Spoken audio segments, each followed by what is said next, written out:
Very good morning મિત્રો. વાગ્યા છે સવારના 7 અને રામ રામ બધા ભાઈઓને. હું મધુ, મમતા અને મીતુ જઈ રહ્યા છે ખેતરે તમાકુ ભેગી કરવા. ત્યાં દે મધુને રજા હતી એટલે કે પપ્પા અમે આવો તો જો પોતે જાય રહ્યો છે અહીંયા અને મીતુ આવી રહ્યા. જો મોર જાય રહ્યો છે.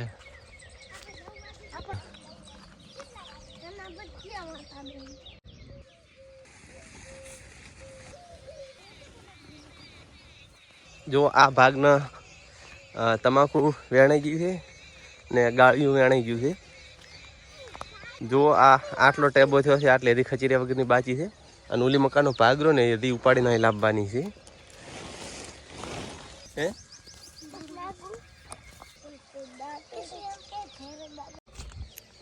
જો હવે થોડું દૂર પડેલું છે એટલે હવે પોટકે ઉપાડો બાંધીને લાખરા છે કે પાસે હતું એટલે એમને એમ નાખતા હતા.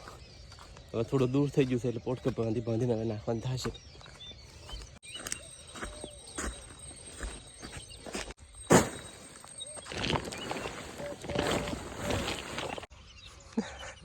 મારો મજૂર આવ્યો મજૂર.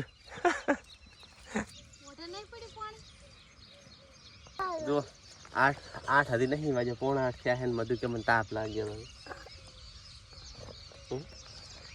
તાપ લાગ્યો. આ જો વાઘ બોલ્યો તું. તો મિત્રો વાગ્યા છે 9 અને થાક લાગ્યો તો મોય 2 વાગ્યો તો 2 પૈસા માથે પડી ગયા.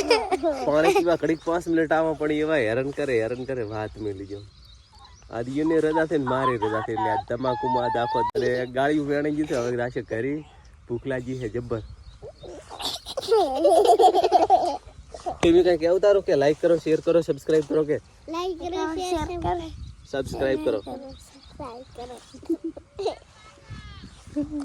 મિત્રો વાગ્યા છે 9:30 અને તડકો જબ્બર પડેલો છે. ઉનાળાનું છે ને સવારનું 9 9:30 વાગે સુધી કામ થાય પછી તડકો જબ્બર લાગે. તો અમે જે કોળિયું તમાકુ ભેગી કરવાની તે કરી રહ્યા. ગાળિયું વેણાઈ ગયું અને પોતે પોટકું કરી રહ્યો છે એટલે હવે આપણે જવાનું છે ઘરે. જબ્બર તડકો લાગેલો છે. મીતુની આગળ હેડે છે અને ટીમી આ જાય જુઓ. ટીમી એમ તાક.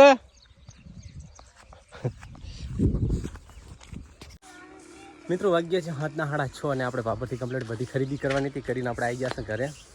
જુઓ મધુ અહીં રમે રહેશે ને થોડું વાછડું વાળે રહેશે. એમને મમ્મી રહી દોવે રહ્યા છે ને મીતુન બે અહીં ઊભા છે. મધુ રફડી બટી ઉડેરી. મધુ જો જેટલું શું ઘર બનાવી શું શિખર આવું રાખ્યું.